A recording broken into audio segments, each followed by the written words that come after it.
It's the Real Estate Podcast, brought to you by ANZ Home Loans for financial well-beings. And welcome back to another episode of the Real Estate Breakfast, as we cover, of course, the very latest in property news every morning. And you'll find us on iHeartRadio. We're on Spotify, Apple Podcasts, as well as Amazon. Well, the weekend, where did it go? It's disappeared. March the 18th, back into a Monday. I trust you had a fantastic weekend, especially if you were looking at property around Australia. And a very good morning if you are in Brisbane or Melbourne today, because I see the median dwelling prices in Brisbane and Melbourne are now neck and neck, hovering just below the 800k mark.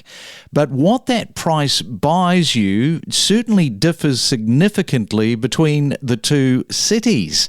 And PropTrack tells us that Brisbane's price surge contrasts Melbourne's stagnant values, a trend attributed to population shifts and housing composition disparities.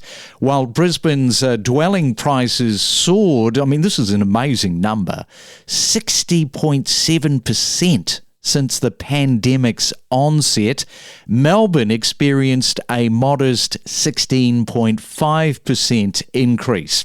And keeping with Melbourne, let's take you to Melbourne this morning. We are catching up with Jay Giblett from Jay and Shenay in Endeavour Hills there in Melbourne. And a very good morning to you, Jay. Welcome to the Real Estate Breakfast this morning. Thank you so much for having me. And I understand you're pretty busy with your son, no doubt probably a busy weekend. Was it around cricket? How did that go for you in the weekend? When we're not trying to sell houses, any time that permits, it's always running to some cricket oval for a match here or a game there. So it's always a bit of chaos, but another weekend in paradise, and now we're back into Monday. Are you vicariously living your cricketing dreams and aspirations through your son like so many dads? Yeah, some would say that. When he was under 12s, I could still have him, and everyone's like, "Gee, the boy's all right, but you still go okay, Dad." But yeah, now he is fast outgrowing me, and I'm on a downward spiral, and he's on a rapid uphill trajectory. So I'm no longer trying to catch him up through the grades. Is he a bowler or a batter? I know he's an opening bat and a wicket keeper. Yeah, so he certainly has a bit of fun with it. Oh, yeah. Well, that sounds pretty good. Yeah, so he's heavily involved in the game by all accounts. Now, you're heavily involved in Endeavour Hills real estate.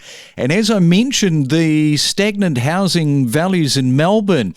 What have you seen in your local area there that you think has contributed to this despite historically higher prices? Yeah, well, we didn't quite get the rosy effect that you had there in Brisbane. That certainly sounds fun. We've had a lot more of a roller coaster since coming out of COVID. So, we went up by 35% initially, and we thought, things are great here, back when everyone said it was going to drop by so much. But we've had a lot of interest rate pressure, which has been affected more in Endeavour Hills. It's a blue-collar suburb, and prices have come off probably around the sort of 10-12% mark in the last 12 months since the Reserve's been sorting out what they need to with the interest rates, and that's certainly had an effect on our market, yeah. And what about the role of population, that population movement? I think that has played a bit of an influencing factor for Melbourne's housing market, especially the dynamics and all the machinations around that. Yeah, well, we've seen a lot of that. Sort of the immigration's had a massive impact in Endeavour Hills. It's a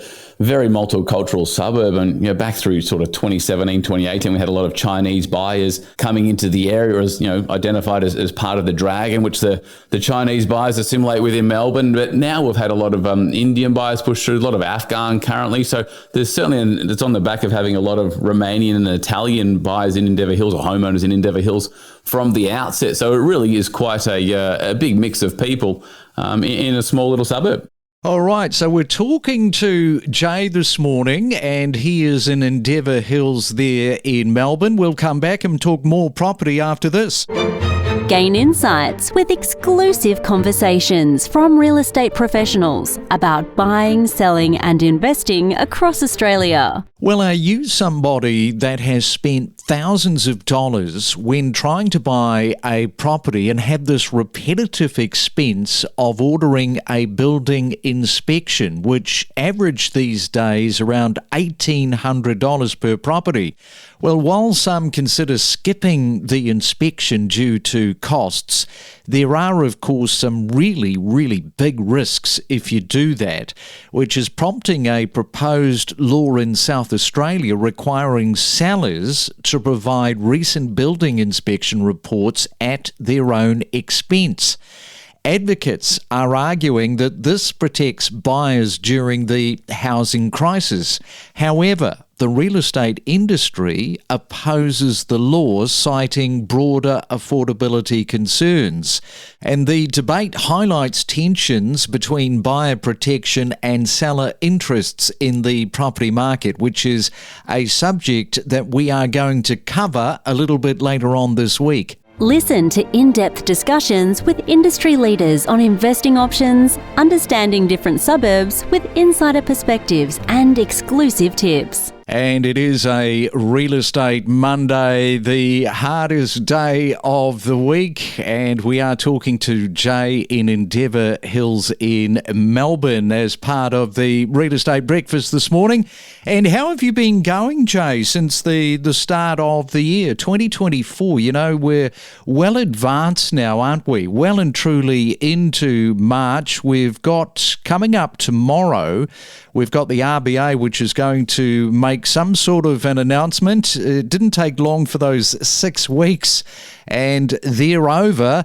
And stand by, hold on to everything. Let's see what happens tomorrow. Yeah, well, it's been quite a profound start to the year. Going back through the sort of October, November, December, it was certainly harder to get through the stock that was on the market. I guess buyers are perhaps distracted by Christmas or whatever the reason was. But since the new year started, we've found a real kick in the market. We're back to sort of having 15, 25 buyer groups are open, which we haven't seen in a good couple of years in Endeavour Hills. So the buyers are certainly out and about at the moment, and it's just a matter of getting the stock on. And what effect that will have with the RBA, well, I'm not going to second guess what's happening on there. We have economists and all sorts of things for that. We'll let them be the judgment around that. But certainly there's a lot of buyers around. The buyer demand is very, very great since the start of the year, and it's certainly scary to think we're only a week or two away from Easter now. Yeah, and just with regard to the RBA, of course, we will carry that decision the second that it is announced. So if you are not following the Real Estate Podcast, make sure you do that. You'll get the notification tomorrow afternoon. Anthony Landau will be joining me and bringing you that. I think it would be a big surprise if that actually moved, but who knows? You know, you can never say never when it comes to the interest rate, which we have lived through over the last year and a half savagely, some people would say.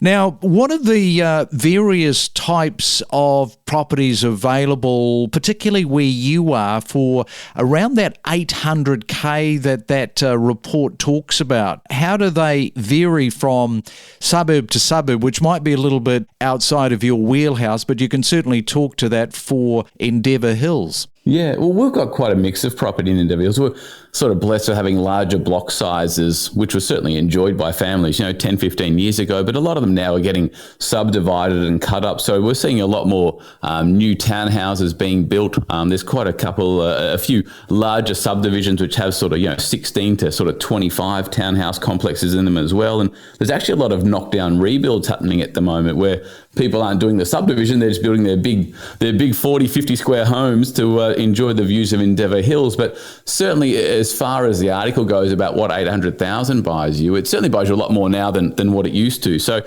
right now within Endeavour Hills, you'd be getting a renovated 3-bed, 2-bath with 2 living areas and the double garage for that, and quite possibly into an entry-level 4-bedroom, 2-bath with the 2 living areas as well. Which is a great change for us, because if you had have gone back 12 months, it would have been something more around perhaps even a renovated 3-bed, 1-bath at that price point. But as I said, with prices coming back a little bit, it opens itself up to now getting a lot more bang for your buck, as they say.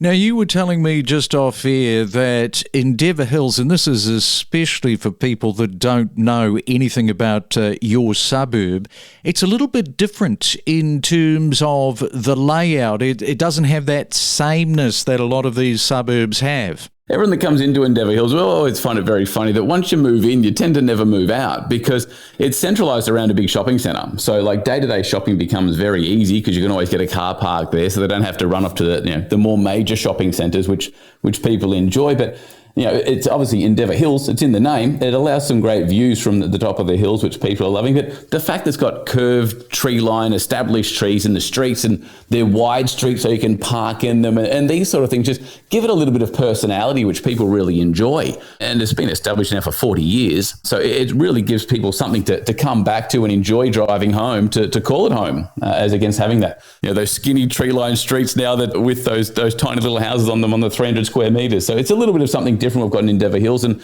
that's why people tend to move in and then stay there for a good period of their life. Yeah, I think you just cannot overstate something that is established, something that has wider roads, which is what you're talking about. You've got the greenery, that sort of condensed living. And of course, the whole urbanisation, that is just the way that it's going. We've got to build our way out of the problem, but leafy areas like what yours sounds like, big point of difference. Yeah, well, it really is. I mean, people that come in Endeavour Hills know that there are only 2 sets of traffic lights away from Flinders Street. So if you did need to commute into the city, it's a hop, skip and a jump.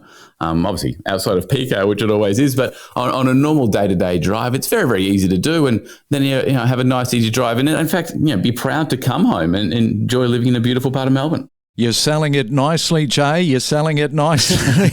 Now, before I let you go, just tell us what's been happening on the auction front where you are, particularly over the last few weeks, because from all accounts, it's very busy. And I think this weekend just passed, another busy one. Yeah, well, Endeavour Hills is traditionally not a very strong auction suburb. It's more of a private sale market. So there's certainly a little bit more stock returning to market, which is great. And that's been absorbed really, really well by the buyers because there's been such a shortage of stock.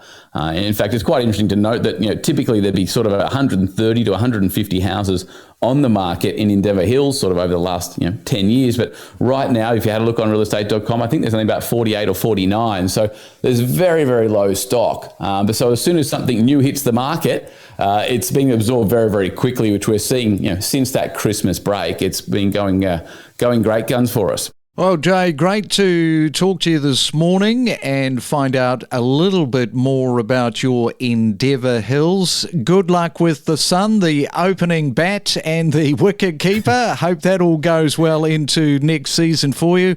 And thanks so much for coming on to the Real Estate Breakfast this morning. Absolute pleasure. Thanks for having me on the show. Don't navigate the real estate market alone. Let us help guide you in the world of real estate every day. Make better informed decisions with the latest news and insights. The suburb of City Beach and also wider Perth on a national scale are probably playing catch up with the East Coast, whose markets have run and doubled or even tripled in cases over the last 15 years while we've remained stagnant. I couldn't tell you exact numbers, but it's increased tenfold. I mean, it was just unheard of to see a female agent in the late 90s, really. Yeah, now it's very commonplace. There's plenty of ladies absolutely nailing it. Someone will come in and say, "Oh, are you Richard's son?" Yes, that's me. And they said, "Oh, how is Dad?" And I said, "Yeah, he's really good." And they said, "Oh, we bought our house off him in 1987. So we get a lot of that, and then it might be them coming out to have a look at the property to buy it for their children. If you see a bank cut their fixed rates for whatever period they're cutting that for, that would mean to me that they expect that during that time, the variable rates will dip lower than that fixed rate. We connect you to the best real estate information across Australia. The Real Estate Podcast.